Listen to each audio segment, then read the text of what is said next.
Bom dia a todos. Vamos aqui mais uma aulinha. Na segunda fase da ordem, tá? E vamos lá. Vamos nos pôr em vestidos. O que que nós temos aqui? Nós vimos até hoje, nós vimos aqui alguns casos, né? Vimos o caminho do tempo, né? A linha do tempo do processo. Lá com notícia do crime, né? Prestar bastante atenção em tudo, né, pessoal? Inquérito policial também, né? A gente vai para o Ministério Público, os caminhos que ele pode tomar, ele pode pedir o arquivamento, ele pode propor o acordo de não persecução penal, muito importante isso daqui. Ele pode requisitar novas diligências, oferecer a denúncia, o juiz recebe a denúncia, o juiz marca, né, cita, o cara marca a audiência, se não conceder absolvição sumária, vai para a audiência de instrução, debate e julgamento. O que acontece? Essa é a linha do tempo do processo. E aí nós temos os cabimentos do recurso em sentido estrito. Quando o juiz não homologa, por exemplo, o acordo de não persecução penal, cabe reze. Quando o juiz ele não recebe a denúncia, quando ele não recebe a denúncia, né, cabe reze, recurso em sentido estrito. Quando acontece uma nulidade no processo, seja onde for, cabe reze, cabe recurso em sentido estrito, tá bom? Então, o recurso em sentido estrito é um recurso que ele existe, ele tem várias funções.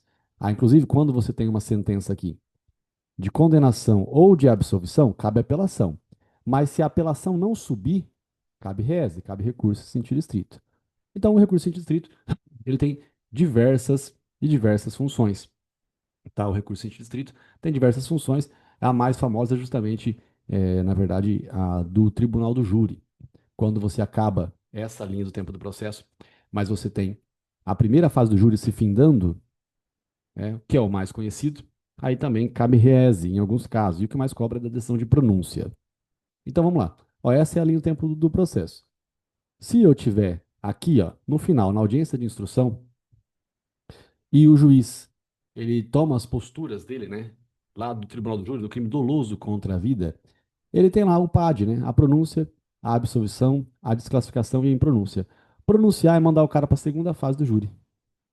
Então, se o cara vai para a segunda fase do júri, ele não gosta de ir para a segunda fase do júri, né? Então, ele tem interesse em fazer recurso em sentido estrito. Da decisão de pronúncia, cabe reze.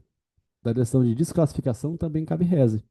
Tá? Cabe aqui recurso em sentido estrito, que é o reze, né? Que é o 581, inciso 4. E também aqui, né? A reze aqui cabe do 581, inciso 2, que é a desclassificação. Quando manda para a vara criminal, por exemplo, né? Sai daqui e vai para a vara criminal.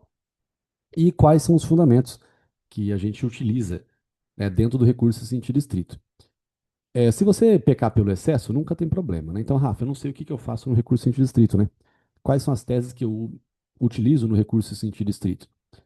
Se você não souber nada, tá? Você vai para aquilo que a gente aprendeu, que é o quê? Eu não sei, não tenho noção do que eu coloco no reza, Rafael. Uai, tem sim. Vamos lá, vamos para o 564. O 564 foi um crime doloso contra a vida ou foi uma lesão corporal seguida de morte? Porque se foi lesão corporal seguida de morte, nós temos a incompetência do juízo. 564, inciso 4, inciso 1, combinado com o 74, parágrafo primeiro do Código de Processo Penal, mostrando que é um crime doloso contra a vida. Mesmo nos crimes dolosos contra a vida, também pode ter problema, né? Pode ter problema da citação, a linha E. Pode ter problema de algum benefício que não foi dado ao réu, o inciso 4, né, falta de contraditório em ampla defesa, o reconhecimento das pessoas. Como que foi feito o reconhecimento? Colocou 5 pessoas magrelas de óculos e brancas, uma do lado das outras. Tá certo. E se colocar um magrelo de branco, um gordinho negro e uma mulher alta? 3 pessoas diferentes. Aí não tá certo o reconhecimento de pessoas. O reconhecimento de pessoas tem que ser feito com pessoas parecidas umas com as outras. Então tem uma nulidade do processo. Beleza. Então, maravilha, é uma evidência, né, da existência do processo. Aí eu tenho a teoria do crime. A teoria do crime, nós temos tipicidade, ilicitude e culpabilidade. Você pode dizer que o cara ele agiu, né, de que jeito ali? Ele agiu sob coação moral irresistível. Alguém disse para ele bater no outro, senão ia matar os filhos dele. Ou ele agiu de modo em legítima defesa. Legítima defesa, porque ele imaginou que a outra pessoa viesse a agredi-lo. Ele pode alegar legítima defesa, ele pode alegar coação moral irresistível. Ele pode alegar também erro do tipo. Ele pode alegar também erro do tipo. Ele pode alegar, enfim, estado de necessidade. Ele pode alegar qualquer coisa que tenha na teoria do crime. Beleza? E aí, Rafael, então agora vai para dosimetria da pena, né? Agora eu vou para dosimetria da pena, depois do 44, depois do 77, depois do 33, não é isso? Não, não é. Por quê? Porque no RES não precisa falar disso tudo. No RES a gente não fala de maus antecedentes, a gente não fala de reincidência, a gente não fala de benefícios. Por quê? Porque essas coisas serão feitas na segunda fase do júri. O que você fala no RES é do privilégio. O privilégio você pode falar do privilégio. Então você pode alegar que o cara matou o outro porque ele estava dominado sob a violenta emoção. Então olha só as teses. Eu tenho uma tese da incompetência do juízo para desclassificar de doloso para lesão corporal seguida de morte. Eu tenho uma tese da falta de citação. Eu tenho uma tese da prova do reconhecimento de pessoas que não foi feito de modo correto. Eu tenho uma tese da legítima defesa. E eu tenho uma tese, né, caso o juiz não entenda pela legítima defesa, que pelo menos reconheça o privilégio, pois Asdrubal estava sob o domínio de violenta emoção. Então, essas são as teorias que eu uso. E qual artigo que eu uso para embasar tudo isso aqui no tribunal do júri? Para embasar tudo isso, o caminho que eu tenho é o 415, é a absolvição do 415. Até ontem, nós tínhamos uma outra lógica, né? Até ontem, nós tínhamos um outro caminho. Qual que era o outro caminho? Bom, até ontem a gente usava o 397 para a resposta à acusação, a gente usava o 386 para alegações finais e para apelação. É o que nós utilizávamos. Beleza? Agora a gente vai usar o 415, porque nós estamos no júri. Então, no crime doloso, no dolo contra a vida, eu uso isso aqui no júri na primeira fase.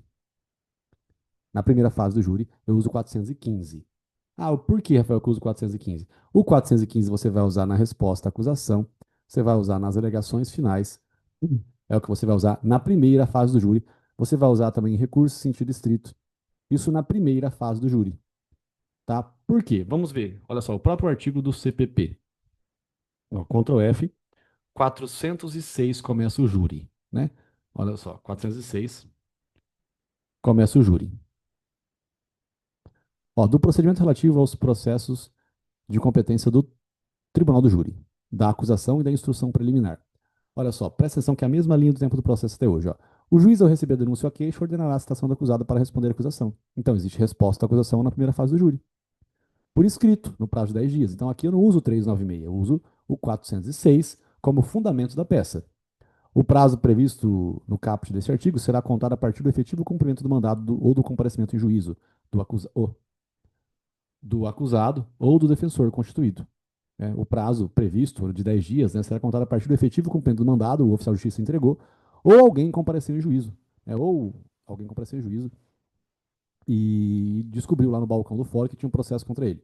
A acusação deverá rolar testemunhas até o máximo de 8, né, olha só, 8 na denúncia ou queixa é a quantidade de testemunhas na acusação. Né? Na resposta, o acusado poderá arguir preliminares e alegar tudo o que lhe interessa. O que são as preliminares, gente? Nós falamos, né, o 564. Tudo que interessa à sua defesa, o que é isso? Qualquer coisa que você tenha na teoria do crime ali. Oferecer documentos, especificar as provas pretendidas. Olha só, rola testemunhas. Na resposta à acusação tem rol de testemunhas, olha só. Até o máximo de 8 também. As exceções serão processadas em apartado, gente, tudo igualzinho a gente leu aqui no 396. Ó, quando nós lemos o artigo 396 da resposta à acusação, é tudo igual. Ó. É praticamente a mesma coisa. O que, que muda? O que muda é que agora estamos no júri. Então, no júri é 406. 407, 408. Ó, não apresentada a resposta, o juiz nomeará defensor para oferecê-la. Apresentada a defesa, o juiz ouvirá ao Ministério Público ou querelante sobre as preliminares. O juiz determinará a inquirição de testemunhas e a realização de diligências requeridas pelas partes. Agora, na audiência, olha só. Agora eu estou na audiência. Então, na audiência da primeira fase do júri. Rafael, como que eu sei que é a primeira fase? É porque não foi pronunciado ainda. A hora que aparecer que foi pronunciado, aí a partir da decisão de pronúncia começa a segunda fase do júri. Então, olha só. Eu estou lendo os artigos. Estou lendo os artigos. Estou lendo o artigo 406, estou lendo o 407, 8, 9, 10, 411. Então, eu estou lendo. Tudo isso aqui é a primeira fase do júri. Rafael, como é que você sabe que é a primeira fase? Como é que eu vou saber que é a primeira fase? Ué, porque não chegou na segunda.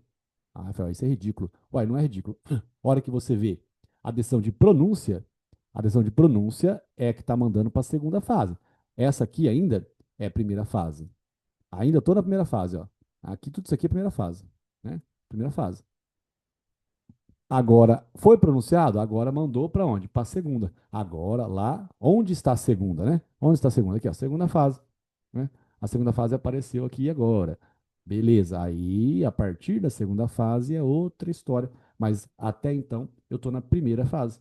Na primeira fase, eu não estou naquele circo que tem sete jurados, né, que é o conselho de sentença, o povo podendo assistir a audiência. Nada daquilo, ó. Então, eu estou na audiência de instrução. Qual que é essa audiência de instrução? Na linha do tempo do processo, ó, se fosse fazer para ficar melhor isso, seria assim, ó. Nós temos aqui a notícia do crime, aí você tem o inquérito policial, aí você tem o Ministério Público, ele oferece a denúncia, né? Não tem acordo de não persecução penal nesse crime aqui, aí o juiz recebe a denúncia. Aí a gente tem o quê? A gente tem aqui, então, começa, né, o 406. Aí ele recebe a denúncia ali, mandou ali, né, para citação, vai para a resposta à acusação. Estamos aqui no 406. Didaticamente, ficaria mais certinho, né? O 406 por aqui, né? 406. Aí o 406 está aqui, mesma bosta, né? É esse momento aqui, 406. Pô, beleza, aí foi o quê? Oi, foi para audiência, aí vai para audiência de instrução. Aí na audiência de instrução, agora estou aqui no 411, né? Olha só, 411.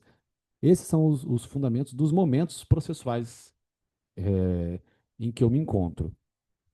Ó, na audiência de instrução, proceder-se à tomada de declarações do ofendido. O ofendido é o quê? É a vítima, se possível, né? Porque é crime doloso contra a vida, porque às vezes a pessoa está morta já, tá? A inscrição das testemunhas arroladas pela acusação e pela defesa. Esta ordem, pessoal, isso aqui é muito importante, esse pedacinho aqui, ó, grifa aqui, ó, nesta ordem. Por quê? Porque eu tenho que ter primeiro a acusação falando para depois a defesa falar. É muito importante essa linha de raciocínio. Bem como aos esclarecimentos dos peritos, às acariações e ao reconhecimento de pessoas e coisas, interrogando-se em seguida o acusado e procedendo-se o debate. Então, aqui é a audiência. Os esclarecimentos dos peritos dependerão de prévio requerimento do juiz, as provas serão produzidas em uma só audiência, podendo indeferir quando o juiz considerar irrelevante. Acabada a instrução, observa-se o 384, se for o caso. O que que é o 384? É porque a instrução, gente, é o momento da audiência. Olha só. Esta aqui é a audiência. Então, na audiência, as provas, elas podem alterar o que estava descrito sobre o crime. E se as provas alterarem o que estava descrito sobre o crime, aí nós não vamos mais ter, tá? O processo continuando, tem que observar a mutatio libelli. Então, veja bem, quando você tem lá o caminho do crime, a notícia do crime, inquérito policial, o Ministério Público ele pega os autos do inquérito e ele oferece a denúncia baseado no que ele sabe que tem no inquérito policial. Então, os fatos lá são os fatos. Aí o juiz recebe a denúncia, aí existe a citação, depois tem a resposta à acusação, aí vai para a audiência. Na audiência, vai ter várias provas, né, produzidas ali. E pode ser que esses três fatos em verde aqui, ó, o fato A, o B e o C, ele se altere para A, B, C, D e E. Opa, mudou tudo. Por quê? Porque o réu, ele se defendeu na resposta à acusação de A, B e C. Então, ele se defendeu daquilo que veio na denúncia. A denúncia veio, o juiz recebeu a denúncia, ele teve conhecimento do processo de acordo com aqueles fatos, então ele preparou sua defesa baseado naqueles fatos. Agora, na audiência, alteraram os fatos. Uai, se alterou os fatos, ele se defendeu tudo errado. Então, acontece, tem que voltar para o Ministério Público, que aí eu tenho o 384. O 384 é a tal da mutatio libelli. A mutatio libelli, né, a mutatio libelli é quando você volta para o promotor para ele oferecer a denúncia tudo de novo. Para ele de novo oferecer a denúncia, né, com uma alteração de conteúdo. Porque houve alteração dos fatos, certo? Então isso aqui é muito simples, pessoal, e fácil, como tudo em língua portuguesa. Mas estamos lendo os artigos, né? Bem importante a leitura. Aí vamos lá. Então, encerrada a instrução, observar-se-á o disposto no artigo 384, se for o caso, né? Se for uma situação de mutatio libelli. A emendatio libelli, pessoal, é o 383. Lá não precisa voltar o processo, porque na emendatio o juiz só troca o nome do crime. Na mutatio, a instrução mostrou que os fatos se alteraram. Alterou-se os fatos, tem que começar de novo. As alegações serão orais, em regra, né, concedendo-se a palavra respectivamente à acusação e defesa. Tá, olha só, né? Acusação e defesa. Sempre acusação primeiro, depois defesa. Havendo mais de um acusado, o tempo previsto para a acusação e a defesa de cada um deles será individual. Olha só, mais um dispositivo, né, que ele vai na mesma linha de raciocínio daquele dispositivo que nós encontramos na lei de organização criminosa. Só que a gente não tinha que usar esse artigo, a gente tinha que usar aquele que está previsto na própria lei de organização criminosa, tá? Mas, assim como nós procuramos aqui ontem, acho que foi ontem, né? Alguém encontrou a menção, né, daquele artigo lá, quarto, parágrafo 10º A, ou alguma coisa nesse sentido, é que o prazo tem que ser individual. Se você tem mais de um acusado, o prazo tem que ser individual. E ainda lá é mais específico ainda, porque lá diz que é o seguinte: o colaborador, né, o cara que fez a delação premiada, existe uma diferença entre delação e colaboração, mas o cara que fez o X9, né, melhor dizendo, o colaborador, ele está acusando junto. Então não faz sentido o prazo de defesa dele ser o mesmo prazo do outro que não está acusando, né? Ao assistente do Ministério Público, após a manifestação deste, ou seja, do Ministério Público, serão concedidos 10 minutos, prorrogando-se igual período, o tempo de manifestação da defesa. Ou seja, o MP falou, mas a família da vítima contratou um advogado famoso também para se envolver com o caso. É o assistente de acusação. A família da vítima também vai falar, né? Beleza. Maravilha. E aí aumenta o prazo para a defesa. Nota, pessoal, que cada coisa dessa que não acontece, eu tenho nulidade do processo, mas é nulidade do júri, né? Também é o 564 do processo. Se não respeitou qualquer coisa dessa daqui, o cara teve o mesmo prazo para se manifestar no júri. Uai, eu tenho uma nulidade do processo. Nenhum ato será adiado, salvo quando essencial, né, imprescindível a prova faltante, determinando o juiz a condução coercitiva de quem deva comparecer.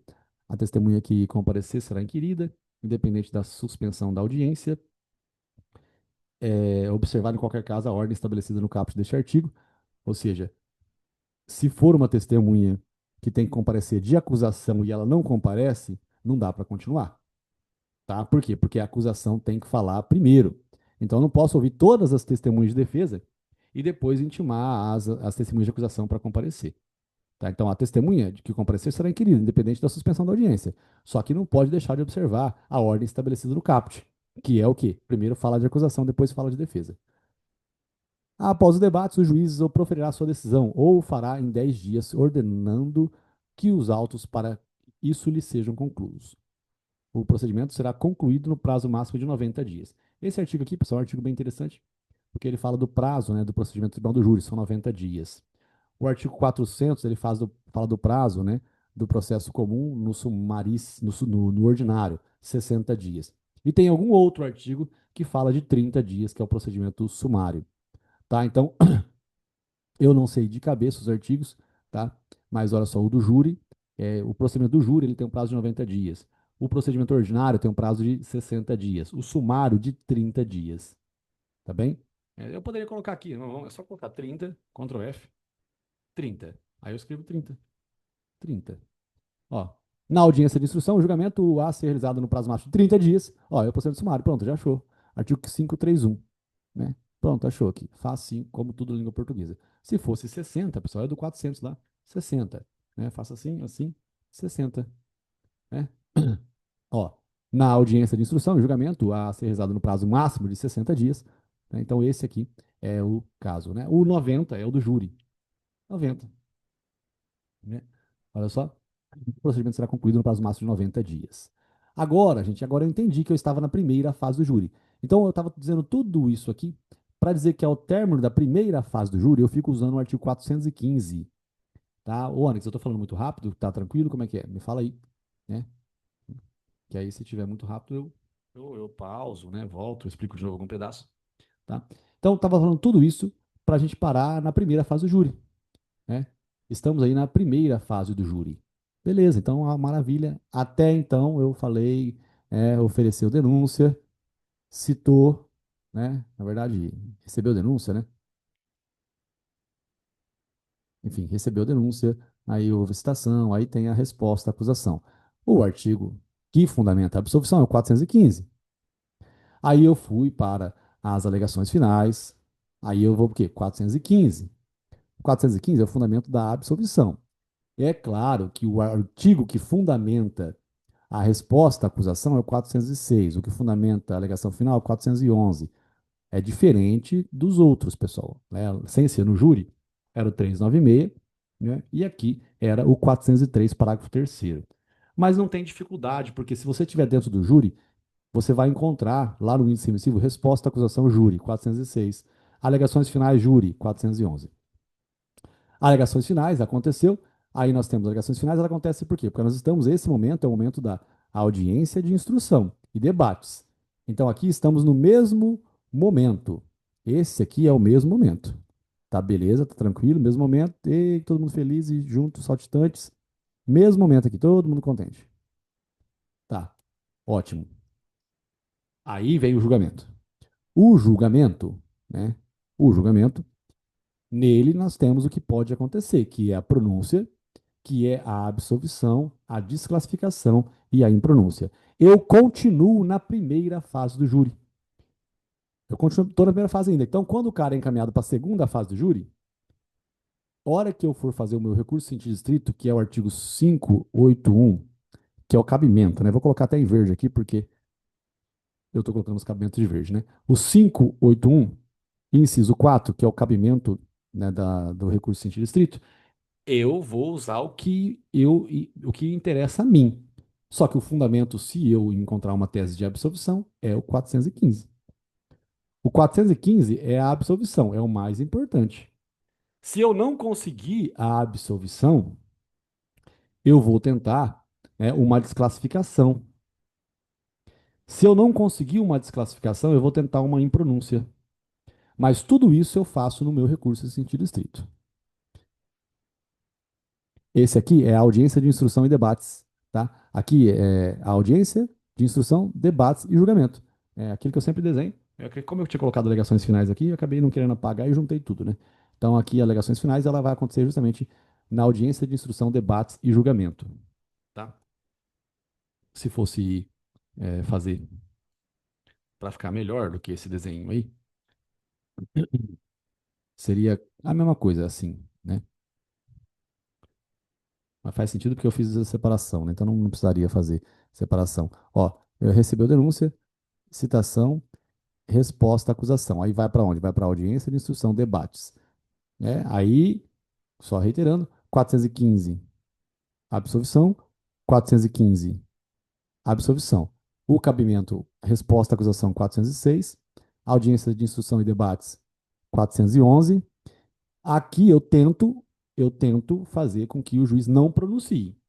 Então, na audiência de instrução e debates, eu peço que, juiz, absolva, de acordo com 415, nas alegações finais aqui, né? Aqui, estou em alegações finais. Absolva, se não for possível, desclassifique para o crime de lesão corporal seguida de morte, 419.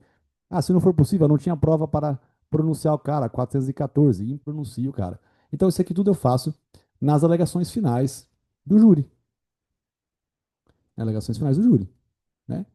Simplesmente as alegações finais. Se não der certo, infelizmente, houve aqui, né, depois que eu tenho o J de julgamento, depois que eu tenho o julgamento, então não tem o que fazer, o cara realmente ele pronunciou o acusado. Então ele deu a decisão de pronúncia. Julgou, ele pronunciou. A decisão de pronúncia é mandar o cara para a segunda fase do júri, mas quem é o acusado, ele não gostou, então ele vai o quê? Ele vai se insurgir contra isso, que é o 581, que é o inciso 4, que é o rese da decisão de pronúncia. E o que que você alega? Olha, a coisa mais importante é a absolvição. Então, 415, absolvição. Se não der absolvição, desclassificação. Mudar a classificação ou de homicídio qualificado para homicídio simples, ou de homicídio simples ou qualificado para lesão corporal seguida de morte, ou desclassificar de homicídio qualificado para infanticídio, ou sempre desclassificar de homicídio para. Eu já falei, homicídio para lesão corporal ou homicídio para homicídio culposo. É uma desclassificação, 419. E se não der nada, pelo menos assim, as provas produzidas, elas não deram muito certo, porque, veja, juiz, a falta de provas nesse caso aqui, ela mostra que a velhinha que viu o suspeito, ela estava a 2 quarteirões de distância, o tempo estava nublado e o suspeito estava numa moto sem placa, de moletom e bombeta e moletom, e além disso ele estava ali também de capacete. Então, essas provas elas estão meio inconclusivas, né? Não tem prova. Se não tem prova, não é para pronunciar. Então, veja, Tribunal de Justiça, o juiz pronunciou, mas ele estava errado. Ele não era para ele ter pronunciado. Então, eu tenho aqui o 415, né? que é a absolvição, e a impronúncia 414. E esse é o caminho que eu tomo, né, no recurso de sentido estrito. É a mesma coisa, peço a absolvição, se não der absolvição, desclassificação, né, ou a impronúncia por falta de provas. Então, aí, a falta de provas, né, é uma matéria extremamente importante para a segunda fase do AB. E se você pega para anotar, lógico que você tá estudando, né, é para anotar mesmo. Mas se você pega só para anotar, você fica meio que preocupado querendo decorar tudo, né? Mas olha só, na resposta à acusação, a falta de provas, vamos colocar aqui a falta de provas. O que que a falta de provas faz, pessoal? Ah, gente, a falta de provas, ela faz o quê? Vamos lá. A falta de provas na resposta à acusação, ela gera o 395, inciso 3, né? Porque é a rejeição da peça acusatória. Nas alegações finais e na apelação à falta de provas, ela acarreta a absolvição do 386, no caso, inciso 2, né? Inciso 5 ou inciso 7, a falta de provas. E se for no júri, né? Se for no tribunal do júri, se for no júri, a falta de provas, ela acarreta a impronúncia. A impronúncia é o 414. É o que? A impronúncia. Porque se não tem prova, né? Eu não tenho por que mandar o cara para a segunda fase do júri. Eu vou impronunciar o cara. Tá? Vamos continuar nos artigos, olha só. Primeiro, eu falei do 414, né? O 414 é impronunciar o cara. Olha só, não se convencendo da materialidade do fato, ou seja, eu não tenho justa causa para a ação, ou da existência de indícios de autoria, eu não sei se foi o Asdrubal, se foi o Pedro, o juiz fundamentadamente impronunciará o acusado. Tá, esse é o 414, porque ele é contrário ao 413, porque o 413 é o juiz, se convencido do que eu acabei de ler, da matéria do fato ou do indício de autoria, ele vai pronunciar. Olha só, essa parte em azul é exatamente essa parte aqui, né, em azul. Igual. O que muda é a palavra impronúncia e aqui em cima a palavra pronúncia. Né? Aqui é pronúncia, lá em pronuncia. Pronunciar é mandar para a segunda fase. Impronunciar é mandar o cara para casa dele. Rafael, quando ele vai para casa dele, ele foi absolvido? Não. Enquanto não ocorrer a extinção da punibilidade, o que, que é isso? Enquanto não prescrever, pode surgir prova nova contra ele e ele vai sofrer de novo uma denúncia. Olha só. Poderá ser formulada nova denúncia ou queixa se houver prova nova. Então, o cara que foi impronunciado, ele vai para casa e fica com o cu na mão. Porque se alguém descobrir o que ele fez, vai ter processo contra ele. Então, olha só. 413 é o juiz mandando para a segunda fase. Né? 414 é um dos fundamentos que você que está se insurgindo contra essa decisão está pedindo. Ó, se não der para absolver, juiz, veja que não tem motivo para continuar porque não tem prova. Tá? Então, olha só, a absolvição é o 415. O juiz fundamentalmente absolverá desde logo acusado quando, olha só, provou que não aconteceu o fato. Que jeito? Ah, Elisa Samúdio, ela estava em Portugal, o passaporte dela estava em Portugal e ela realmente apareceu agora aqui em Votuporanga. Votuporanga não, né? Pelo amor de Deus, né? Ela apareceu no Brasil. Beleza, então, ótimo. Então provou que não aconteceu o fato. 415, a absolvição por estar provado que o fato não aconteceu. Ah, olha só, provado que não foi ele o autor do crime. Então provou-se que não foi o espaguete, foi o macarrão. Provou-se que não foi o Breno, foi o Bruno. Mudou. Não foi o Pedro, foi o Asdrubal. Então não foi o homem, foi uma mulher. Então provado que não foi ele, né, o denunciado, o autor do crime. Então eu peço a absolvição. Né? Aí agora eu tenho o inciso 3, que é legítima defesa, né? Também o fato que é erro do tipo, alguma coisa nesse sentido, tá? E aí eu tenho também o inciso 4, que é que eles falam que é a isenção de pena, que é excludente da culpabilidade. Esse caso aqui do inciso 4, daqui depois eu falo, mas aqui basicamente, se você alegar que o cara ele é inimputável, ele pode ser absolvido se não for a única tese defensiva, né? Olha só, não se aplica o disposto no inciso 4 deste artigo ao caso de inimputabilidade, né? Salvo se for a única tese defensiva. A única tese defensiva é porque você falou que ele é inimputável, ele tem problema mental. É a única tese defensiva é que ele tem problema mental. Ele pode ser absolvido sumariamente. Né? Mas se tiver outra tese, além de inimputável, você falar que ele estava em legítima defesa, aí não pode absolver sumariamente o cara. Olha só, não se aplica o inciso 4 no caso de inimputabilidade. Tá falando que não se aplica. Mas quando eu coloco a exceção, eu estou falando que se aplica. Então, salvo quando esta for a única tese defensiva. Então, eu estou dizendo o seguinte: que se for a única tese defensiva, se aplica. Se tiver mais de uma, não se aplica. Tá bom? Então, olha só. Olha o caminho. Né? Falta de provas. Ah, você falou falta de provas, mas eu vi falta de provas ali. Absolveu o cara, hein? Não, não. Falta de provas não absolveu ninguém. A falta de provas aqui, ó. Não tem falta de provas aqui, ó. Aqui não está escrito falta de provas, aqui está escrito provado que não aconteceu o crime. Está provado que não foi o Tiago, foi o Asdrubal. Está provado. Então, não é falta de provas. A falta de provas é o quê? A falta de provas é motivo para impronúncia. Falta de provas é ó, não se convencendo da existência do crime ou da existência de autoria, de indício de autoria. Então, se o juiz não tem certeza, é porque não tem prova. Então, a falta de provas é a impronúncia. Tá bom? A gente olha só bem legal, né? Aqui, falta de provas, a falta de provas nessas situações aqui, a falta de provas nessas situações aqui é o que acontece. E aí você vê que é sempre a mesma coisa. O problema é o treinamento, né? Então, estamos vendo e conversando aqui sobre o recurso em sentido estrito e nos caminhos, né? O que que eu alego, então? Aí eu posso encontrar uma nulidade que é o 564. Aí eu posso encontrar uma absolvição, que é o 415. Aí eu posso encontrar uma desclassificação, que é o 419. E eu posso encontrar uma impronúncia, que é o 414. Qual que é o 419? É a desclassificação. Vamos lá. Olha só, 416. Contra a decisão de impronúncia de absolvição sumária, caberá apelação. É legal que esse artigo 416, se não tivesse escrito ele, ainda assim seria apelação, né? Por quê? Porque quando você lê o artigo 581, não está escrito que cabe reze no 581 se a pessoa for impronunciada ou se ela for absolvida. Então, quando não está escrito no 581, você volta para o 593, que é a apelação. Né? Mas, seja como for, aqui está escrito o artigo, pessoal. Então, eu tenho que usar esse artigo se for uma pergunta de questão de prova. Contra a sentença de impronúncia ou de absolvição sumária, caberá apelação. Se houver indícios de autoria ou de participação de outras pessoas não incluídas na acusação, o juiz, ao pronunciar ou impronunciar o acusado, determinará o retorno dos autos ao MP por 15 dias, aplicável no que couber o artigo 80 desse Código. Olha só. Então,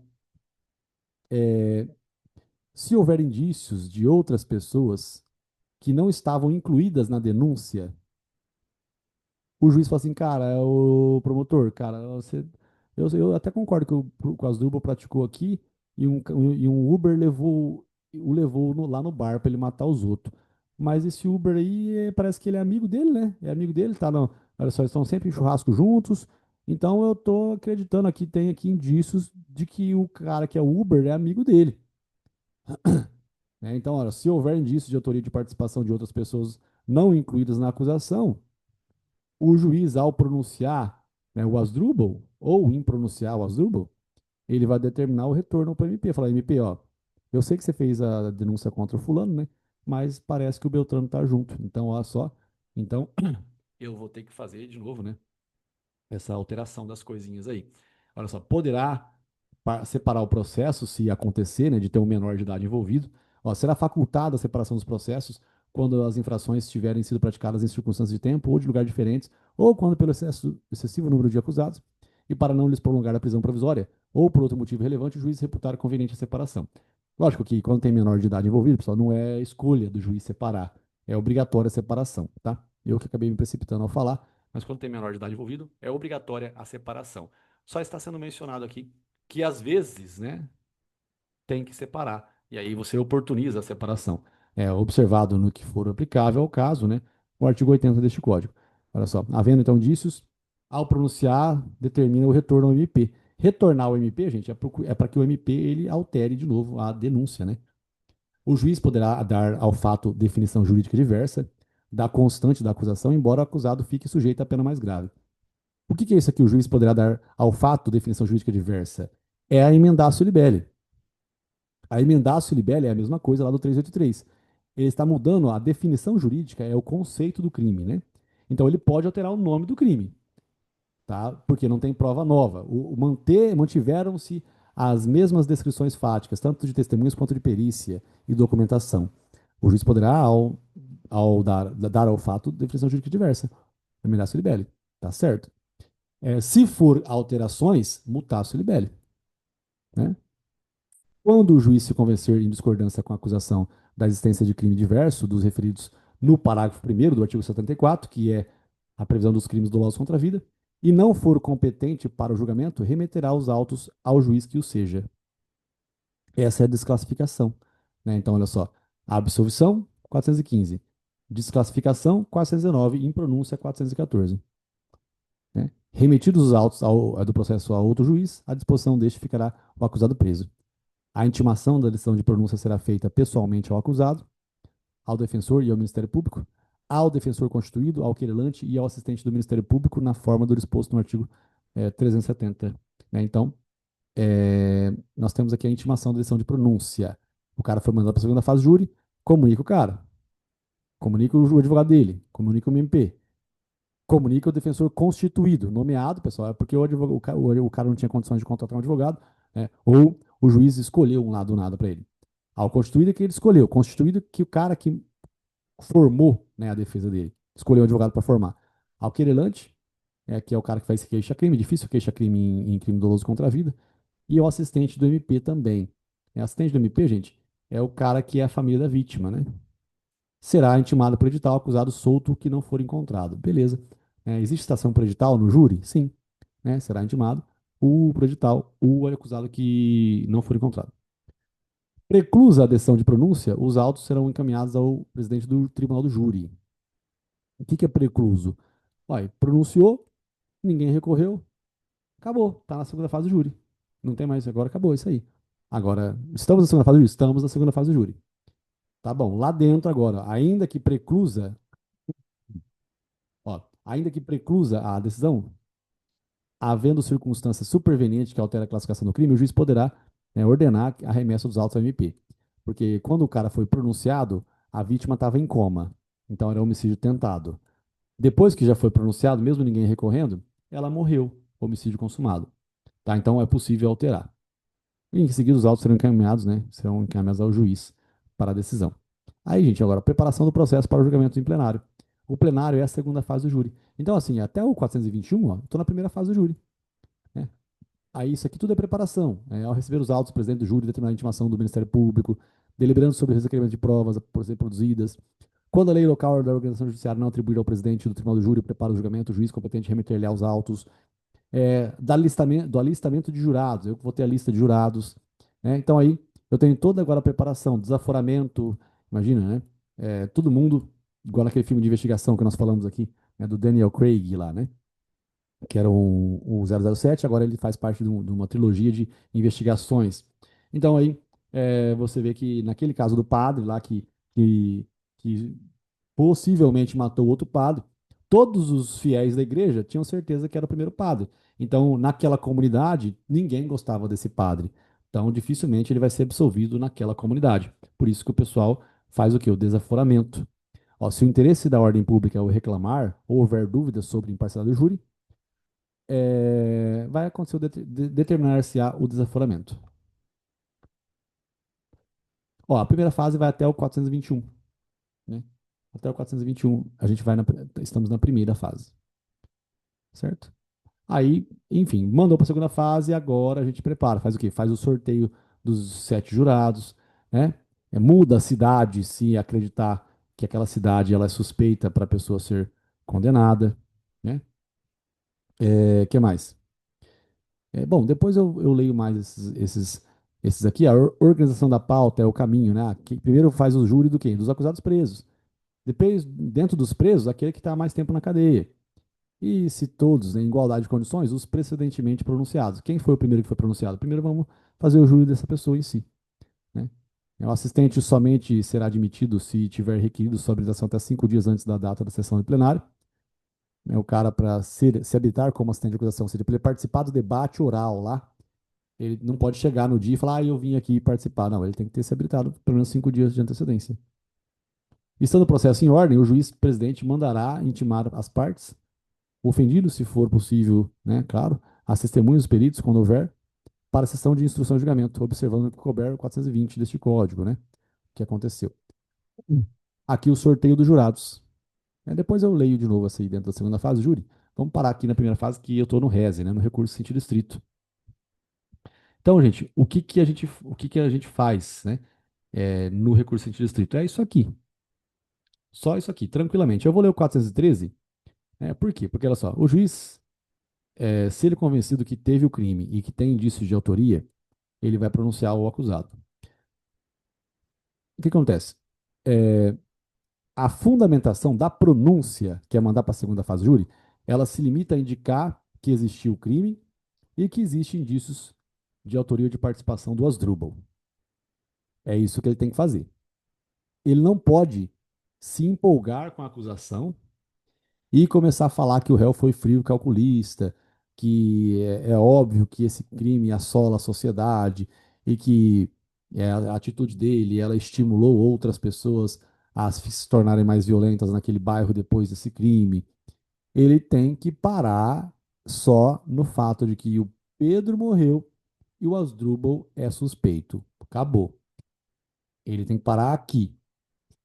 Aí, devendo o juiz declarar o dispositivo legal em que em curso acusado, ou seja, ou é 121, ou é 122, ou é 123, né? 124, 125, 126. Ele para no crime doloso contra a vida. E especificar as circunstâncias qualificadoras. Foi o 121 caput ou foi o 121, né, parágrafo primeiro, parágrafo segundo, que são as qualificadoras.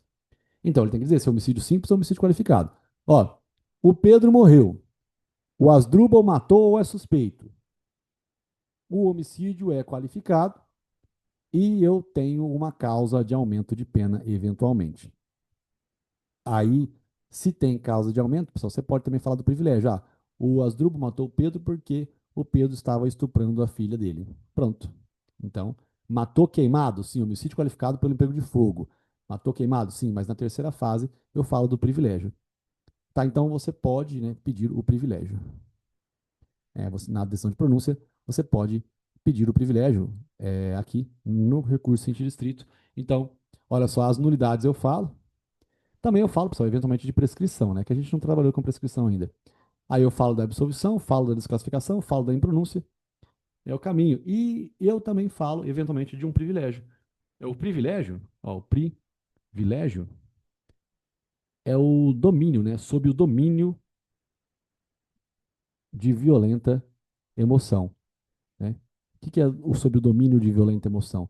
É porque o cara ele está possesso, ele viu uma cena, né, que nenhum de nós gostaria de ver um dia, que quebra o nosso julgo, né, sobre aquilo que é suave, o nosso julgamento sobre aquela situação em si. Se bem que acho que julgo é uma outra palavra, né, que não é julgo, né? Acho que tá, na Bíblia está escrito outra palavra que não é julgo. A gente sempre entende se o julgo é suave, a gente entende que é o julgamento de Cristo é suave, mas parece que julgo significa outra coisa. Mas nesse meu contexto aqui, significa julgamento mesmo. O julgar, aqui, se você viver uma situação. Se alguém estiver judiando o teu cachorro, por exemplo, seja frito o cérebro, imagina o teu filho, tua mãe. Né? Então aí, é o domínio de violenta emoção. O juiz ele pode reduzir a pena. Mas não esse da primeira fase, mas você manda, né, para o Tribunal de Justiça considerar o privilégio. Tá? Então, olha só. Não tem, o rese, ele é uma resposta à acusação, ele é uma alegação final, ele é uma apelação. É tudo igual. Só que eu uso outros artigos. Né? Eu só uso outros artigos. Ó, a falta de provas é impronúncia, não é 395 da resposta à acusação. A desclassificação é o 419, não é o próprio artigo em si, né, que a gente usa em outras peças para dizer que o cara não cometeu extorsão e sim exercício arbitrário das próprias razões. E o 415 é a absolvição, que é o 397 na resposta à acusação e 386 nas alegações finais e na apelação. Tá, então, o rese, ele é igualzinho, né, qualquer coisa. Só que é até bom, porque o rese não tem que falar da dosimetria da pena, né? Olha só.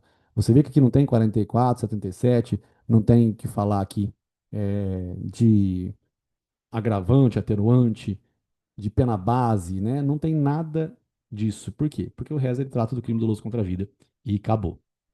Né? Não vai, na primeira fase, perdão, ele não entra na dosimetria da pena. Rafa, e se nós estivermos na segunda fase do júri, e na segunda fase do júri cair uma apelação, né? Uma apelação da segunda fase do júri.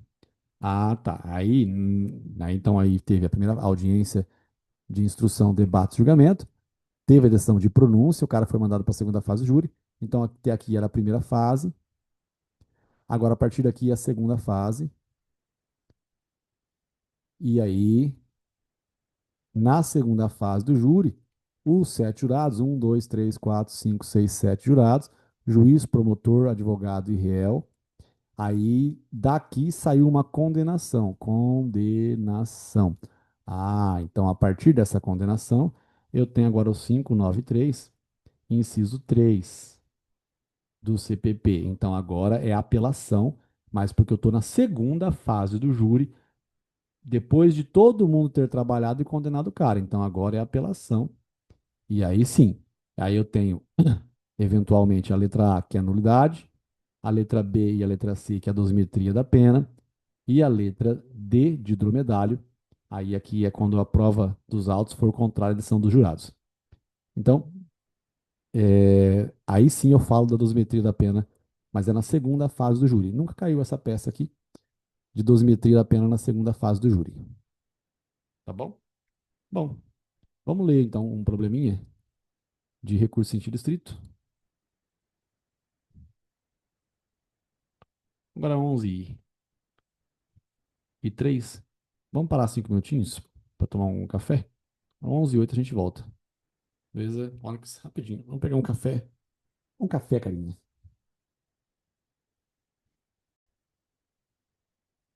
Bom, vamos lá, né, carinhas? Vamos ler aqui.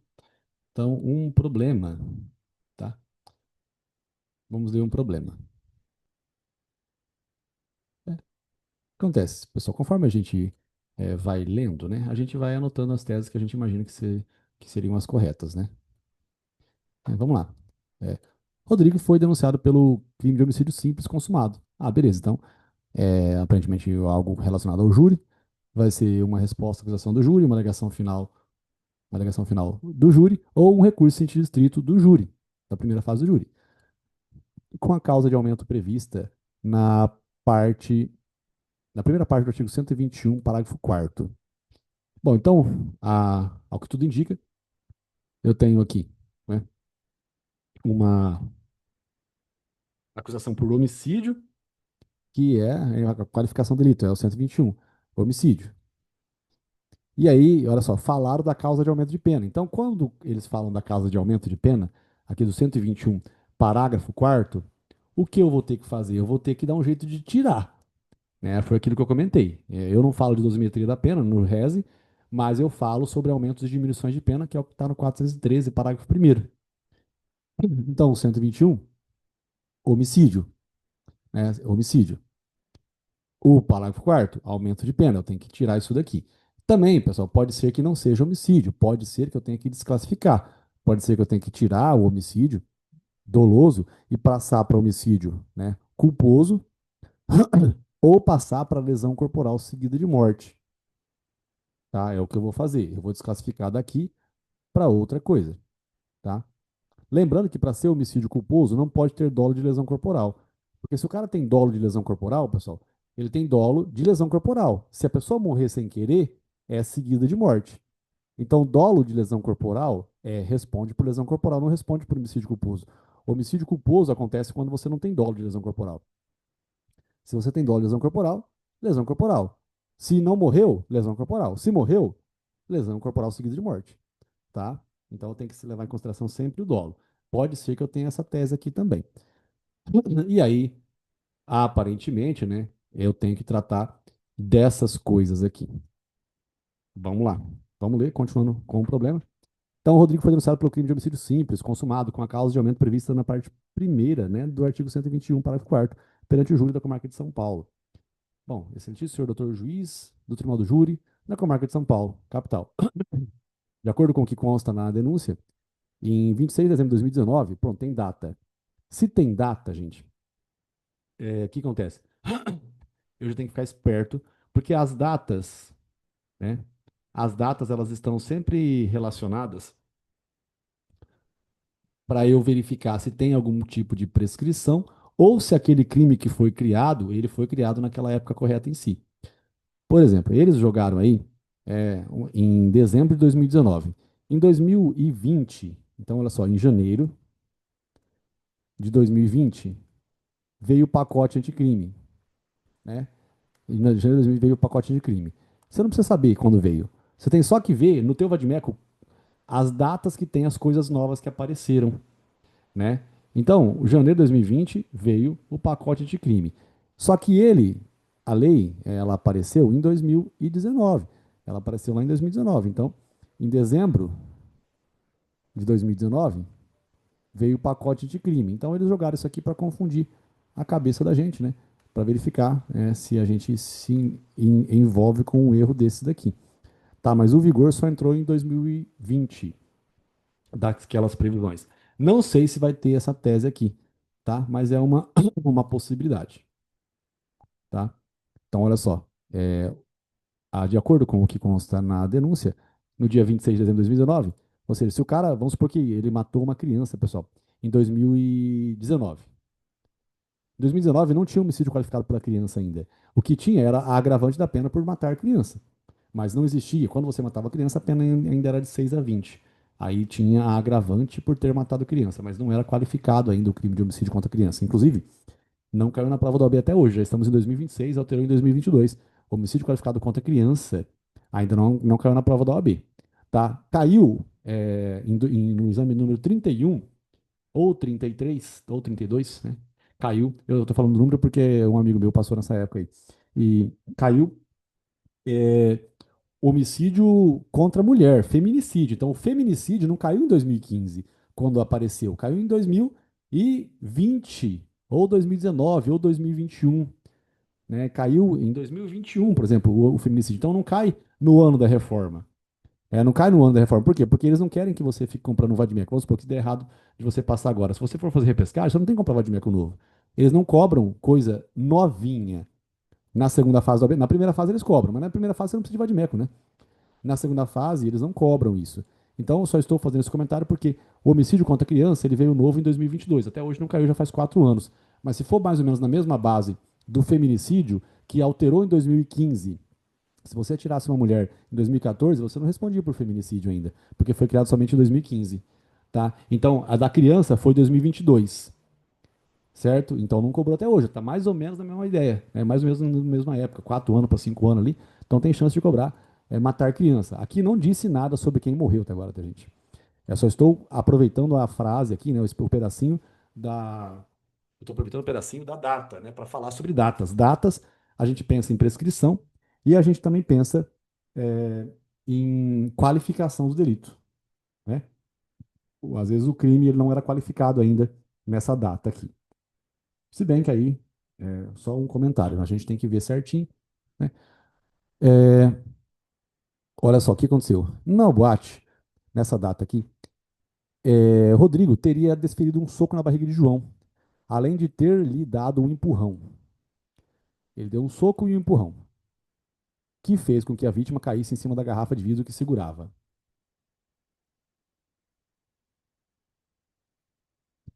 O corte girado foi a causa eficiente da morte de João, conforme consta no laudo, né, acostado ao procedimento. Então, ele deu um murro e matou um cara. Vamos ver o que ele queria fazer. Rodrigo teria sido encaminhado por seus amigos ao hospital após os fatos, pois se mostrava descontrolado. Esse é o cara que foi denunciado, ó. Não tendo prestado socorro à vítima. Então, ele não prestou socorro à vítima. Por isso, sendo imputada a causa de aumento da primeira parte do artigo 121, parágrafo 4º. O que acontece, pessoal? É, a- geralmente eu leio assim para poder ir tentando mostrar o que a gente pode ir pensando, né? Se a gente for pensar só na resposta sempre, a gente não vai conseguir passar na prova do AB. Então a gente tem que pensar mais ou menos o que o professor vai conversando com a gente para a gente ir imaginando o que está acontecendo. Eles colocaram essa causa de aumento de pena uma vez. Voltaram a falar sobre ela.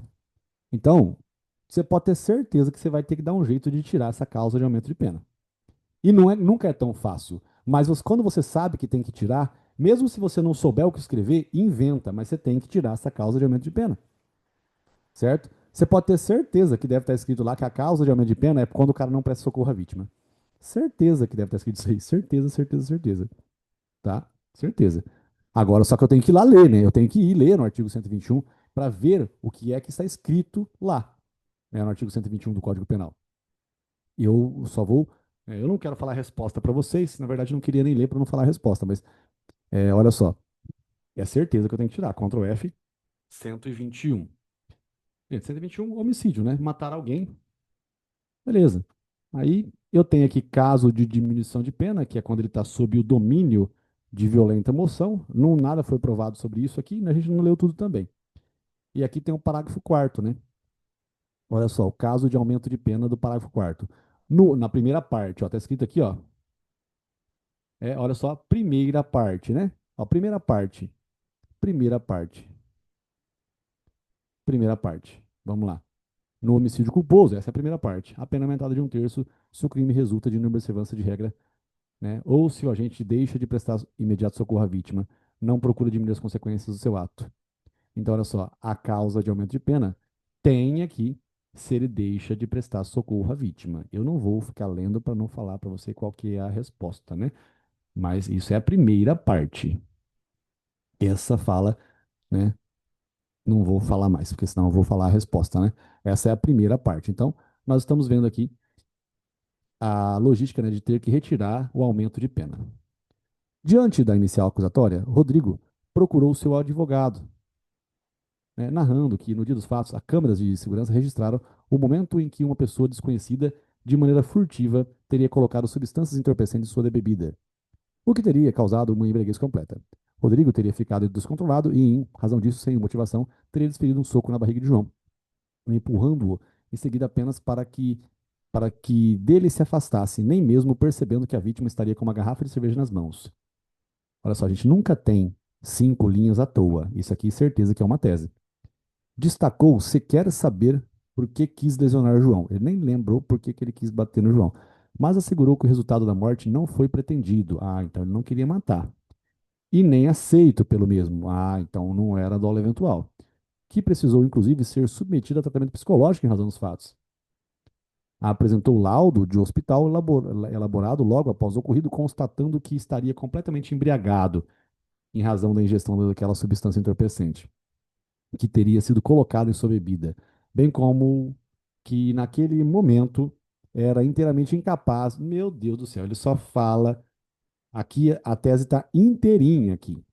Só está falando o tempo todo da tese aqui. Então, gente, o meu esquema, né? O meu esquema, é, no meu esquema aqui, aparentemente tem uma tese da teoria do crime, né? É que esse negócio aqui que eu fiz acabou tomando muito espaço. Deixa eu fazer de novo o esqueminha. O esqueminha é assim, né? A gente vai ver se será que tem algum problema no 564. Um, dois, três, quatro, cinco, né? Aí eu tenho a teoria do crime, né? Tipicidade, ilicitude, culpabilidade. Aí eu tenho a teoria da pena, que não é o caso agora, mas eu tenho que falar da terceira fase, que é o 121, parágrafo 4º, que é um caso de aumento de pena, né? E é isso. Aí tem data, né? Mostramos uma data lá. Então talvez a data ela pode desclassificar o delito também, não sei. Mas tem que ver o dolo também do cara, o que que ele queria cometer. Então a data, tem desclassificação, né? Então, vamos lá. Então, por enquanto, o que eu tenho que fazer é afastar essa causa de aumento. Eu não encontrei nenhuma nulidade, não lemos nada sobre nulidade, mas nós estamos vendo ali que ele bebeu, né? E a bebida, gente, ela é uma causa de agravante da pena. Só que quando ele bebe para tomar coragem de cometer um crime, né? Só que a bebida ali, no caso dele, ela foi uma embriaguez involuntária e foi absoluta. Então, a embriaguez absoluta e involuntária tem que ser desse jeito, tem que ser a embriaguez tem que ser absoluta e não, ele não pode ter bebido porque ele quis. E isso acarreta a excludente da culpabilidade, a embriaguez absoluta e involuntária, né? E a embriaguez, gente, outra coisa importante, né?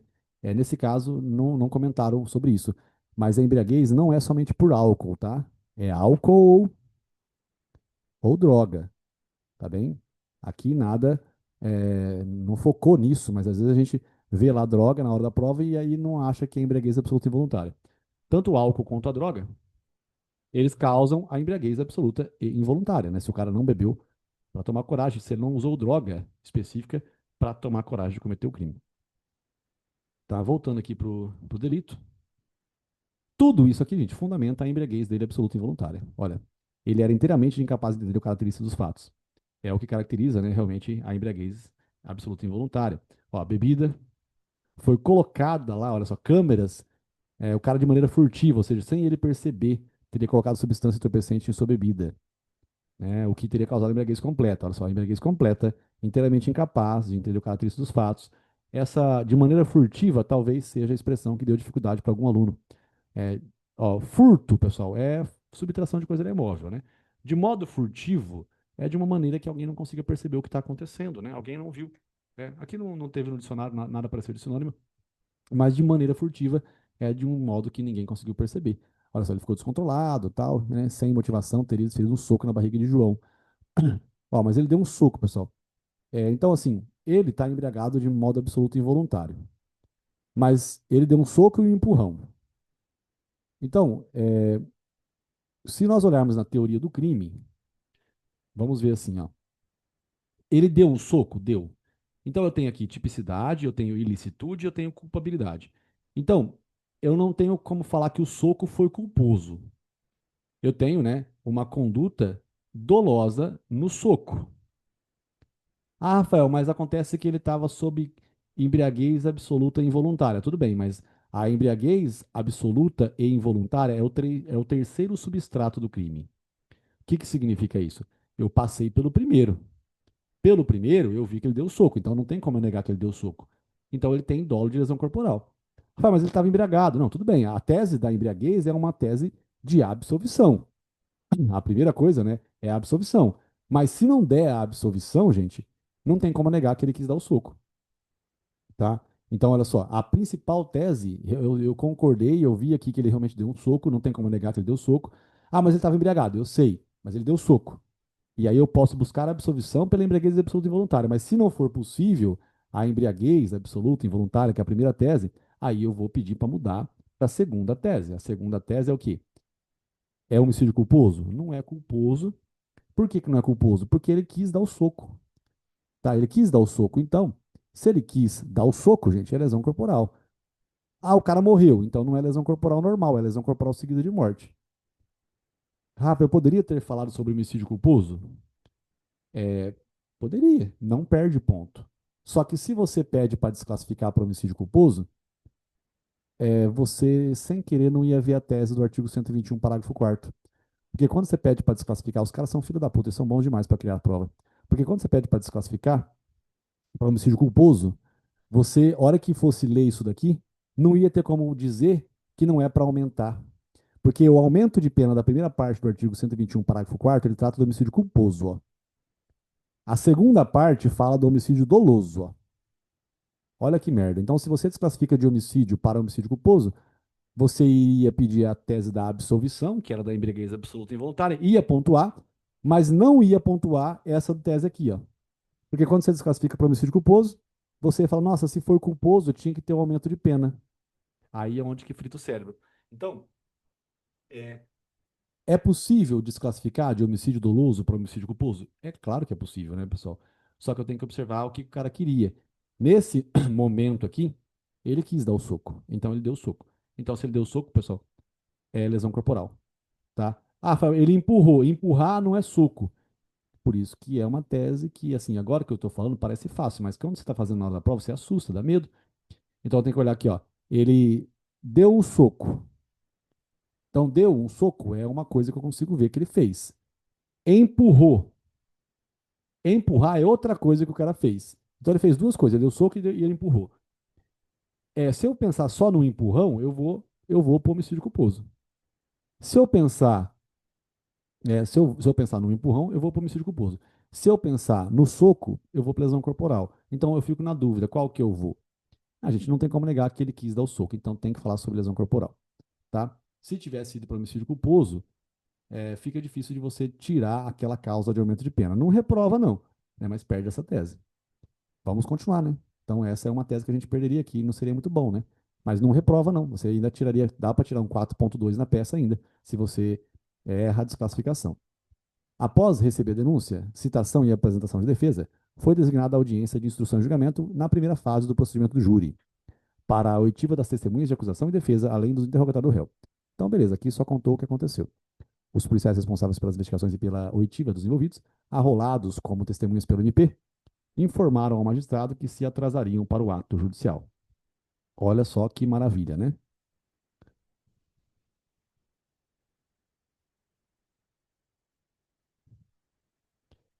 Aí, exatamente, olha só. Se você tira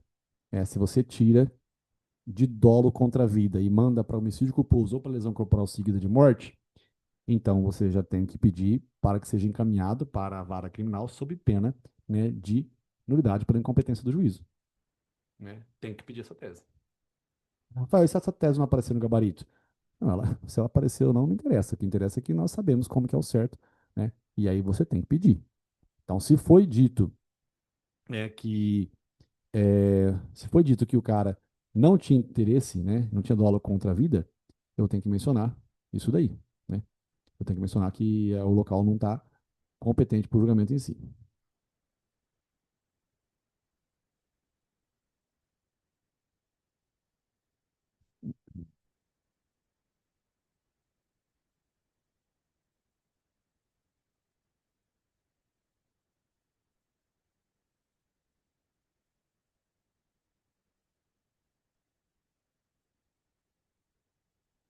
Vamos lá? Cadê? Ah, tá. Ó, nós estávamos lendo os artigos, e aí eu tenho, olha só, é, que os policiais responsáveis pelas investigações e pela oitiva, arrolados como testemunhas pelo MP, gente, testemunhas do MP são testemunhas da acusação, né? Elas informaram ao magistrado que se atrasariam para o ato, pois estavam em importância de diligência. Então, olha só. Então, essas primeiras três linhas estão aqui só contando o momento processual que nós estamos. Essas três linhas aqui, é, será que está à toa aí? Ó, não querendo fracionar a colheita de provas, o magistrado determinou a oitiva das testemunhas de defesa antes da de acusação. Né? Então, olha só, defesa antes da acusação. Falei para grifar, né? A expressão nesta ordem, né? A expressão nesta ordem, é, a expressão nesta ordem a gente grifou e é que tem que respeitar, né? A gente, nas audiências tem que a acusação primeiro falar antes da defesa. Se não falar, o que que eu tenho de errado? Gente, o basicão, né? Eu já falei para vocês, se você não sabe, ó, a ordem das testemunhas está no inciso um? Não, não é incompetência do juízo nem suspeição. A ordem das testemunhas está no inciso 2? Não, não é ilegitimidade de parte. A ordem das testemunhas está na linha B, por falta de provas, ou na linha E, citação? Não. Está no inciso 4? Tá. Por quê? Porque a inversão da ordem das testemunhas influencia no contraditório e na ampla defesa, ofensa ao artigo 5º, 55 da Constituição Federal. E também, se você achar o artigo da audiência na primeira fase do júri, que mostra qual que é a ordem da oitiva das testemunhas, você coloca. Né? Agora eu não recordo aqui se é 411, a ordem da oitiva 411, caput ou parágrafos. Né? Apesar do registro do inconformismo da defesa. Então a defesa falou assim: ó, oh, juiz, você tá louco, cara? Né? Ao final, o réu foi interrogado. Ao final, o réu foi interrogado. As provas colhidas indicaram que a versão apresentada por Rodrigo ao seu advogado era totalmente verdadeira. As provas colhidas indicaram que a versão apresentada por Rodrigo era totalmente verdadeira. Então, realmente, ele estava bêbado daquele jeito lá. Considerando que foi constatado desferindo do soco e do empurrão. Após manifestação das partes, o juiz pronunciou o acusado nos termos. Então, olha só, a decisão de pronúncia, ela aconteceu. Então, como a decisão de pronúncia aconteceu, né, não tenho o que fazer. Eu tenho que olhar que é um caso de recurso. No caso, o recurso de distrito, que é o 581, inciso 4. Intimado, o MP se manteve inerte. Olha só, o MP não quis. Fala, mas para que ele ia recorrer, sendo que já foi pronunciado o réu? Uai, ele poderia fazer reze para mudar de homicídio simples para homicídio qualificado. Ele podia alegar outras coisas no recurso sentido estrito. Ele poderia alegar uma eventual nulidade, porque nulidade não ajuda somente a defesa, ajuda a acusação também, né? Então, ele poderia ter se manifestado aqui e ele não quis fazer reze. Rodrigo e sua defesa técnica foram intimados em 5 de abril de 2021. 5 de abril de 2021, gente, segunda-feira. Se for intimado na segunda, começa na terça. Terça, quarta, quinta, sexta, sábado. 5 dias. Vem assim, sábado? Não. Então tem que ir para domingo, segunda. Então, eu tenho que começa a contar no dia 6, 7, 8, 9, 10. Sábado. 11, domingo, 12, segunda-feira. Considerando a informação narrada, redija a peça cabível sem ser habeas corpus embaixo da declaração. Né? E é dia útil. Pessoal, essa parte tem que continuar lendo. Talvez aqui está escrito que é feriado, tá? Ó, a peça deverá ser datada no último dia do prazo, para reposição, devendo considerar que segunda-feira são dias úteis. Ó, se tivesse escrito aqui no finalzinho que é feriado, a galera geralmente não rê. Não rê. A galera não lê essa parte aqui. E aqui, ó, tem que tomar cuidado, porque se tiver escrito aqui que era feriado, por exemplo, na segunda-feira, né, ou na sexta, já mudou a data já. Né? Na sexta, na verdade, não, né? Se fosse alterado se fosse feriado na sexta-feira, na primeira sexta-feira, continuaria sendo a mesma data, né? Se o cara foi intimado na segunda, aí você conta, segunda. Terça, quarta, quinta, sexta. Sexta é feriado, não muda nada, porque os prazos, né? Eles não se vencem em sábado, domingos, feriados, nem se suspendem. Então, foi intimado na segunda, terça, quarta, quinta, sexta. É feriado? Não importa. Se venceu no sábado. Domingo, vai para segunda-feira. Continua sendo dia 12. Só que se segunda-feira fosse feriado, não. Aí tinha que ir para o dia 13. Tá? Nota, pessoal, que todas as peças que aparecem prazo eu explico de novo, tá? Então nós já vimos aqui umas 10 vezes já, mas a gente, se que, que, tenha que tenha sido 5 vezes, nós já vimos várias vezes e vamos continuar vendo, né? Gente, ó, esse aqui é o caso, né, do recurso em sentido estrito. E as teses que nós temos são essas aqui. Olha só, né? Eu tenho aqui a teoria do crime. A primeira tese, essa aqui é fácil, da embriaguez absoluta involuntária, que exclui a culpabilidade, porque ela foi e realmente inserida na situação dele de maneira furtiva, ele não percebeu o que aconteceu. Nós também estamos vendo aqui uma outra. Essa tese da desclassificação é uma tese que talvez você não veria, ou você desclassificaria para homicídio culposo. Se você desclassifica para homicídio culposo, você não pontua essa redução de pena aqui, né, do parágrafo 1º, do parágrafo 4º do artigo 121. Mas mesmo assim, você ainda iria acertar o 564, inciso 4, né, que são pontuações. O problema é para escrever tudo isso. Por quê? Porque quando você escreve, você tem que seguir aquela ordem, né, aquela ordem para não perder pontuação. Então vamos lá, o que, que tem que ter no recurso em sentido estrito?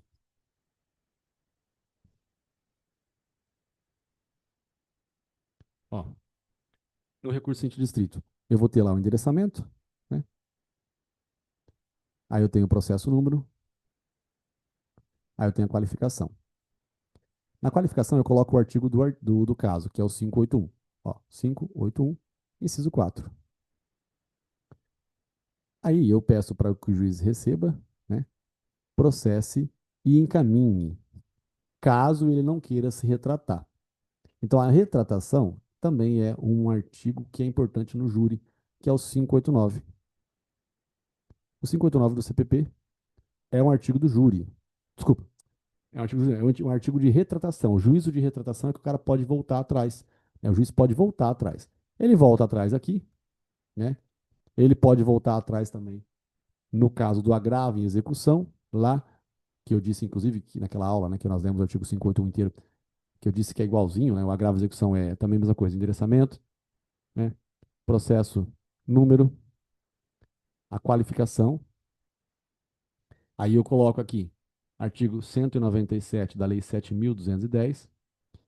Aí também, né? Recebe, processa e encaminha para o egrégio Tribunal de Justiça, caso não queira se retratar.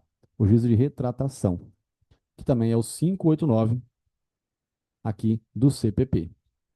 E aí, nessas situações aqui, nessas circunstâncias aqui, eu peço lá termos em que pede espera deferimento. Termos em que pede espera deferimento, local e data, advogado, OAB, número. Local e data, advogado, OAB, número. Beleza. Essa é a folha de interposição, tá? A folha de interposição, gente, é assim. A folha de razões, a folha de razões, é, eu mandei os modelinhos para vocês, né, pessoal? Mas eu vou falando de novo aqui. A folha de razões é tranquilo. Então, eu fiz a primeira folha, folha de interposição, endereçamento, processo número, a qualificação, recebe, processa, encaminha, caso não se retrate, termos e que pede para experimento. A outra folha, egrégio, Tribunal de Justiça, recorrente, recorrido, colém da Câmara, ínclito julgadores. Né? Fatos, muito pequenininho, direito.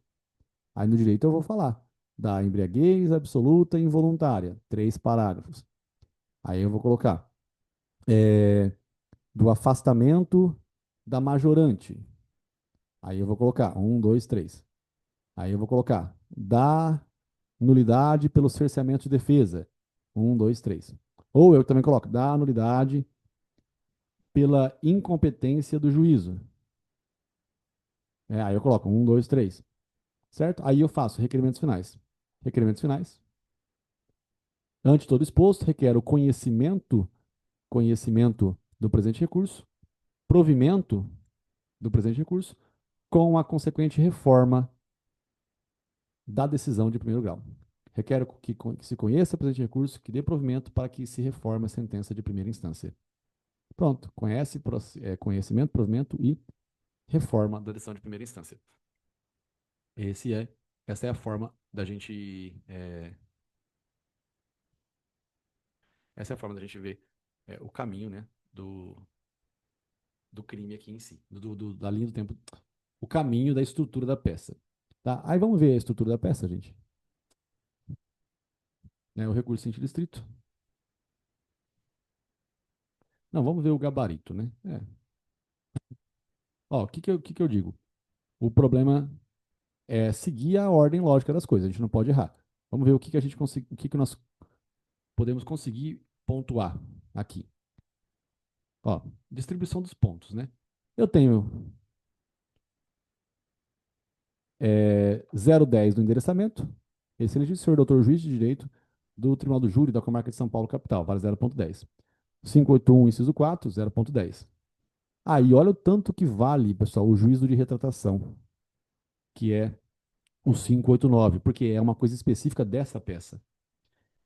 Então, requerimento do juízo de retratação. Mas, Rafael, como é que eu vou lembrar disso na hora da prova? É só você ir, pessoal, aqui, agora, debaixo do 581, inciso 4, e grifar o 589. Ou, se ele não estiver aí, você coloca o 589.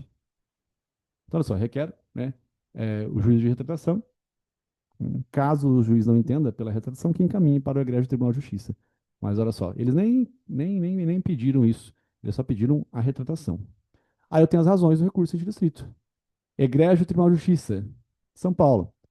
Recorrente e recorrido, colhem da Câmara, ínclito julgadores, fatos, e aí eu vou para o direito. Nulidade da decisão de pronúncia. Nulidade da instrução, uma ou outra. Por quê? Porque violou, né, o princípio da ampla defesa do contraditório, ou violou o devido processo legal. Então, se eu coloco, conforme estabelece o artigo 5º, 55 da Constituição Federal, combinado com o artigo 564 do CPP, a ordem da oitiva das testemunhas deve ser deve ser respeitado para a proteção, né, da melhor defesa possível. Aí você coloca, ora, em caso, ficou evidente que os policiais, por não estarem presentes, não foram ouvidos e o juiz, apesar de constar em ata a ausência deles, continuou, enfim, a instrução. Então, eu falei tudo que tinha aqui. O problema é que, olha só, isso vale 0,55. Aí eles pegam a mesma coisa e usam de fundamento de novo, só que agora usando o 411. Se você não coloca o 411, você perde só 0,10. Mas olha só, se você não coloca as palavras que estão dentro do artigo 411, aí você não pontua mais 0,30. Então, qual que é a melhor forma de eu escrever, Rafael? Então, aí que é o negócio, né? Que a gente tem que lembrar, que eu estou ensinando desde o primeiro dia. Por isso que é importante fazer, certinho, ó. Eu coloco lá, da nulidade, da nulidade. Eu posso colocar da nulidade da instrução, né? Porque eu sei que é a instrução que deu problema. Aí eu tenho a cópia do artigo, conforme preceitua que artigo, né? Qual que é o artigo? A gente tem que encontrar o artigo né, que trata da audiência. Conforme esse artigo 411 do CPP, aí eu vou colocar o que está escrito nele. A ordem das testemunhas tem que ser feita assim, assim, assado. Certo? Beleza. Aí eu coloco, ora, na presente situação, ora, em caso, os policiais, por estarem em importante diligência, não compareceram à audiência e o juiz continuou a instrução, mesmo com a discordância da defesa. Beleza, aí eu concluo. Portanto, fica evidente, né? Ou portanto vai, portanto requer a nulidade do processo pelo desrespeito ao artigo 564, inciso 4, né? Combinado com 411 do CPP, o que ofendeu, né, em demasia a ampla defesa. A ampla defesa. Aí, se você lembrar do artigo 5º 55, você coloca, mas acontece que não é para você lembrar, né? Desde o primeiro dia eu falei que na frente do 564 é para você colocar o 5º 55, ou pelo menos grifar, né? Pelo menos grifar o 5º 55. Ixi, não deu certo? É... Bicho, ficou muito forte. Ah, vocês entenderam, é para grifar. Se você grifar lá, aí vai aparecer para você, vai ficar mais fácil para você, tá? O que acontece? Ainda assim, ó, o que que exigiu? Exigiu a ordem das testemunhas do 411, que é só copiar. Hora que eu faço essa parte dos fatos aqui,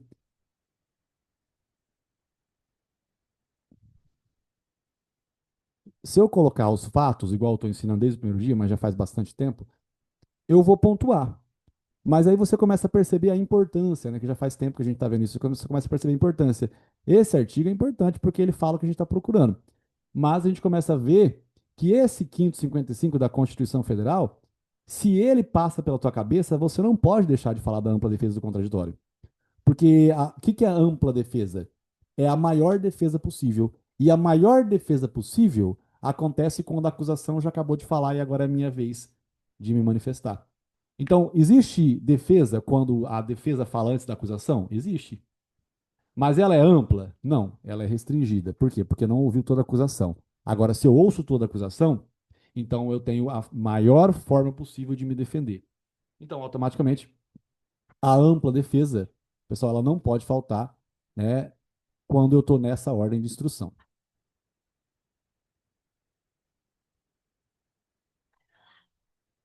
Nessa ordem de instrução. Bom, então, ó, olha o trabalho, né? Ó, isso daqui e isso daqui. Vale 0,95. Escrevendo do jeito que eu acabei instruindo, ia sair a expressão, olha só, contraditório e ampla defesa. Dá para sair contraditório e ampla defesa. Vale 0,15. O 564 0,10, dá 0,35. A nulidade, né? Você colocou da nulidade, né? Se você colocar da nulidade da instrução, 0,30. Da nulidade da pronúncia, 0,30. Mas talvez você não consiga falar da nulidade da instrução. É claro que dá para a gente pensar na instrução. É claro que dá para a gente pensar na instrução. Na hora que chega lá, aí desgruda, não tem jeito. Tem que fechar a porta, deixar para fora. Se essa expressão aqui, ela a gente pode realmente não colocar, então perde bastante, ó, perde 0,30, né? Então é isso que é o ruim. Mas olha só, esse pedaço do contraditório da defesa, a gente consegue colocar só no esqueminha. A ordem das testemunhas, não pode faltar nem a pau, que é o basicão, né? Se eu encontrei problema na audiência, eu tenho que encontrar o artigo que fala sobre a audiência. Então, de modo algum, poderia faltar esse 0,40, a gente ia pontuar, e a gente ia pontuar também aqui em cima, esse 0,25, dá 0,65 já.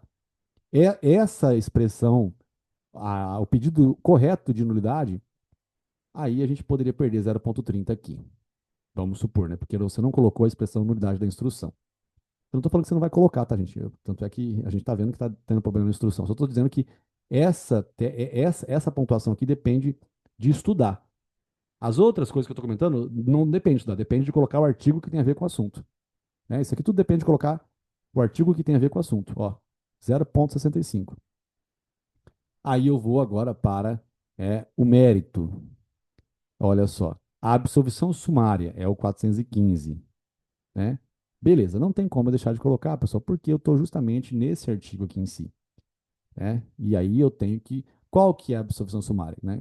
A absolvição sumária é a absolvição do 397 ou do 386, mas no júri é 415. E o 415 ele não explica o que, que é a absolvição sumária. Ele só diz que é a absolvição sumária o problema, né, de embriaguez absoluta involuntária. Aí eu tenho que encontrar qual que é o artigo que explica o que, que é isso. Aí eu vou encontrar. A imputabilidade penal restou afastada em razão da embriaguez. Eu tenho que encontrar isso. Que foi completa, decorrente de caso fortuito ou força maior. Tem que, você está vendo como é que tem que colocar as expressões? E que tornou o réu inteiramente incapaz de entender o caráter do fato. Então, se você pegar esse fato aqui, ó, inteirinho, tudo esse negócio aqui, dele ter bebido, não sei o quê, por que que eu digo que tem que tomar muito cuidado quem tem facilidade para escrever? Porque quem tem facilidade para escrever, pessoal, não coloca tantas coisas que aqui estão. Mas dentro daquilo tudo que aqui se encontra, olha o que, que pontua. Olha, tá pontuando esse finalzinho, que é o réu inteiramente incapaz de entender o caráter ilícito do fato, que tem no próprio artigo 28, parágrafo 1º também. Por isso que é importante ir treinando no curso para que um dia você comece a diminuir a cópia. Mas se você não treinar nada, você vai copiando inteiro. Então você vai ter que copiar isso aqui inteiro, que fala de embriaguez, vai ter que copiar o fato inteiro para não deixar margem de pontuação escapar. Então a absorção sumária, pessoal, é normal, né, pedir, assim como também a inimputabilidade, né, também, certo? Agora eu vou aqui para desclassificação. Aí olha a fumada, né, que é a desclassificação. Se eu pedir a desclassificação para homicídio culposo, ó, subsidiariamente requer a desclassificação para crime não doloso contra a vida, nos termos do artigo 419. É o que a gente aprendeu. Beleza, tá? Pois Rodrigo pretendia desferir um soco na barriga, não, tendo apenas a intenção de causar lesão, mas não resultado morte ou não houve dolo na lesão no homicídio. Então, daria para eu pontuar isso aqui tudo, mesmo se eu peço desclassificação para homicídio culposo. Por quê? Porque ó, eu estou pedindo desclassificação, eu estou dando desclassificação para o crime, né, não doloso contra a vida. Não está falando que é para lesão corporal seguida de morte. Né? Nos termos do artigo tal. Pois Rodrigo pretendia desferir um soco na barriga da vítima e um empurrão, tendo apenas a intenção de causar lesão. Aqui a intenção de causar lesão é uma coisa que vale, mas você dizer que o empurrão não tinha intenção de morte também vale 0,25. Então a desclassificação para homicídio culposo, você ainda pontuaria isso daqui. Não está certo. Por quê? Porque eu expliquei para você que ele tem intenção, né, de causar lesão, lesão corporal. Mas é, agora eu pontuaria isso aqui, mas isso aqui eu já não pontuaria. Se eu errasse o tipo da desclassificação, deveria Rodrigo responder, né, caso reconhecida em imputabilidade, pelo crime de lesão corporal seguida de morte. Aí pronto, eu já perderia 0,30 e já perderia também 0,10. E automaticamente eu já iria perder também o afastamento da causa de aumento de pena, que é o 121, parágrafo 4º, primeira parte, mostra, olha só, essa aqui valia 0,70, por isso que ferra o Goiás se você errar a desclassificação. Por quê? Porque aqui está dizendo que o aumento imputado na denúncia é para homicídio culposo e não para homicídio doloso. E se aqui em cima você desclassificou, se aqui em cima você pontuou desclassificando para homicídio culposo, você não tem como pensar em retirar o tal, né, a tal da majorante. Certo? Gente, lembrando que tudo isso que eu estou conversando, dificilmente algum professor explica assim, porque ele vai falar que é óbvio desclassificar de homicídio doloso para lesão corporal seguida de morte. Eu não estou falando que não seja óbvio, eu só estou dizendo que se pela sua cabeça passar uma tese, não deixe de colocar, tá? Mas o simples fato de você colocar, pensa o seguinte, o que é mais benéfico? Homicídio culposo ou lesão corporal seguida de morte? Se você olhar a pena, é muito mais benéfico o homicídio culposo. Então a pena é pequenininha. A lesão corporal seguida de morte, a pena é alta. Mas se não for possível desclassificar de lesão corporal de homicídio para homicídio culposo, que pelo menos desclassifique para lesão corporal seguida de morte. Certo? Então você, Rafael, eu posso pedir duas coisas? Pode pedir duas coisas. Rafael, mas não saiu no gabarito isso. Uai, tudo bem, porque costuma ser óbvio que de homicídio doloso, quando o cara dá murro no outro, vai para lesão corporal seguida de morte. mas eu só estou tentando pensar nos seus erros, né? Como você fazer com que o seu erro continue ainda servindo para pontuação. Rafa, não saiu aí a incompetência do juízo, né? Ou pelo menos para expedir ofício para encaminhar para a vara criminal sob pena de nulidade. Não saiu, mas você pode pensar que isso pode cair como teoria na peça e também pode cair como questão. Por quê? Porque quando você pede para desclassificar de doloso para culposo, você também requer a expedição de ofício, né, ou encaminhamento do processo para a vara criminal sob pena de nulidade. Não está errado esse raciocínio, está certinho. Tá bom? Beleza, carinhas? Simples e fácil? Olha só. E aí, gente? Vamos que vamos. E aí, não sei, né, tem duas pecinhas acumuladas. Se vocês fizerem uma das duas aí, pra gente, caso vocês queiram dar uma olhadinha hoje à noite, uma olhadinha rapidinho ali no gabarito. Tá esse gabarito aqui eu falei. Não deixe de escrever não, Onyx. Se possível escrever também, né? Porque essa... Se aconteceu de você escrever alguma peça que eu não corrigi, me cobra, me fala aí, tá? Porque é muito legal ler, né, o conteúdo. E também para escrever você meio que vai se habituando, tá? Não deixa só a teoria para passar não, que não dá. Tá bom, gente? Valeu, Onyx. Tamo junto. Um beijo do mago, carinha. E vamos até a noite, se alguém escrever essa peça aí. Eu vou encaminhar agora no grupo, tá bom? Ô, Lacan, calma, filho. Vai quebrar tudo, meu amor. Calma, Lacan. Calma. Calma, ó.